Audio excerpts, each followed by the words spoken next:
Dans l'activité précédente de votre atelier, vos participants ont pu commencer à réfléchir à la mise en œuvre d'actions qui répondent aux différents enjeux des transitions écologiques. Pour les aider dans cette démarche, et parce que ça fait également complètement partie de la méthodologie de la Renaissance écologique, l'activité que je vous propose maintenant s'appelle la présentation des 24 chantiers de la Renaissance écologique. Alors Julien Dossier a envisagé les activités humaines comme si elles étaient des écosystèmes. Et il a réfléchi, en s'appuyant là encore sur l'allégorie des effets du bon gouvernement, à ce que pourraient être les piliers des écosystèmes humains. Il a ainsi dégagé 24 grands chantiers que vous allez à présent faire découvrir à vos participants. Pour cette activité, nous avons développé deux typologie d'outils.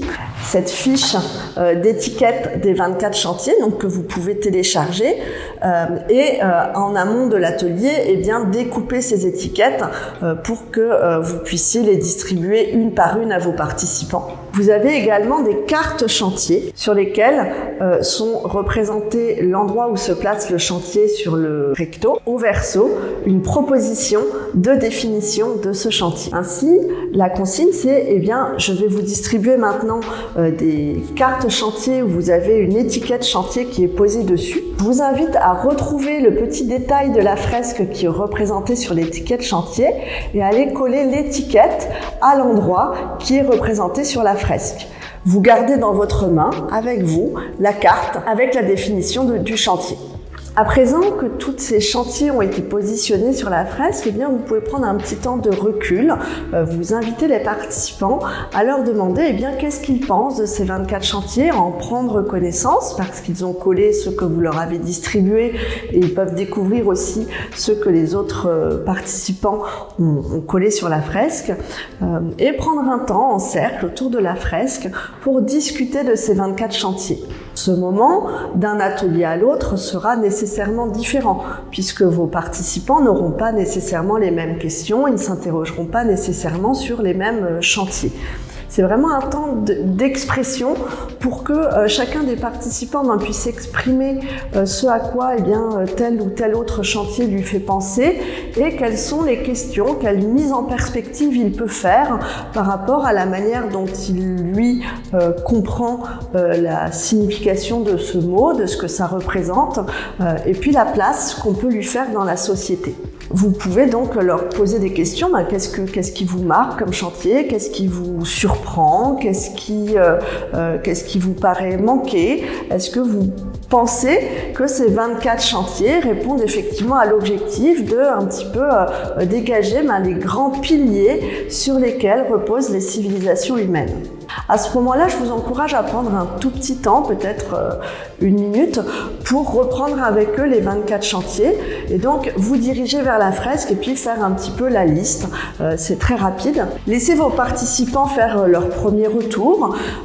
Des fois, ils sont assez timides, des fois, ils vont rapidement poser des questions. S'ils posent des questions, par exemple, quelqu'un se dit moi, je m'interroge sur le chantier sécurité. Qu'est-ce que ça représente? Pourquoi est-ce que c'est là? Vous pouvez inviter le participant qui a encore la carte sécurité dans sa main à retourner la carte et à en lire la définition. À ce moment-là, c'est important que ce soit le participant qui lise la définition plutôt que vous. Ça le met lui en posture de transmettre de l'information et ça permet que cette information soit réellement partagée au sein des participants. Une fois que le participant a lu cette définition, vous pouvez demander aux autres ce qu'ils en pensent. Alors j'ai choisi le chantier sécurité parce qu'il est particulièrement représentatif. Finalement, aujourd'hui dans notre société, quand on réfléchit à la notion de sécurité, ce qui vient le plus souvent à l'esprit, ce sont souvent des notions de police, d'armée. Et on voit ici qu'à l'intérieur de la méthodologie de la Renaissance écologique, cette notion a été repensée, a été réenvisagée pour pouvoir participer à l'équilibre, à l'écosystème d'un territoire et d'une société humaine qui adresse tous les enjeux des transitions écologiques. Ce moment-là est un moment qui est important pour les participants parce que souvent, ça leur permet de réfléchir, de mettre en perspective des notions qu'ils manipulent pourtant tous les jours. Je pense que quand on regarde la liste des chantiers, il n'y a pas un seul mot que les participants ne connaissent pas.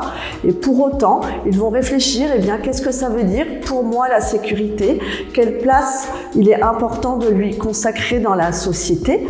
Ça peut être aussi le cas du chantier finance, par exemple, où l'idée du chantier finance n'est pas du tout que la finance domine la société, mais qu'elle participe et qu'elle permette des échanges de manière plus fluide.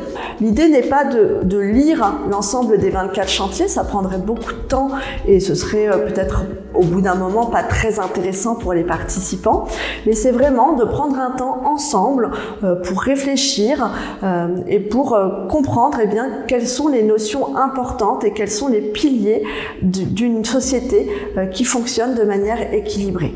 Autre chose que vous pouvez proposer comme activité aux participants quand vous avez distribué ces chantiers, quand vous les avez positionnés, que vous avez pris le temps d'y réfléchir, eh bien, peut-être qu'il y a des chantiers qui sont positionnés à un endroit et qui finalement pourraient se retrouver dans différents endroits de la fresque. Vous avez par exemple le chantier éducation qui est positionné sur une image qui représente une salle de classe. Eh bien, finalement, l'éducation, elle ne se limite pas que à ce qui se passe dans une salle de classe. Vous pouvez évidemment discuter avec vos participants de tous les endroits où ils peuvent retrouver un seul chantier.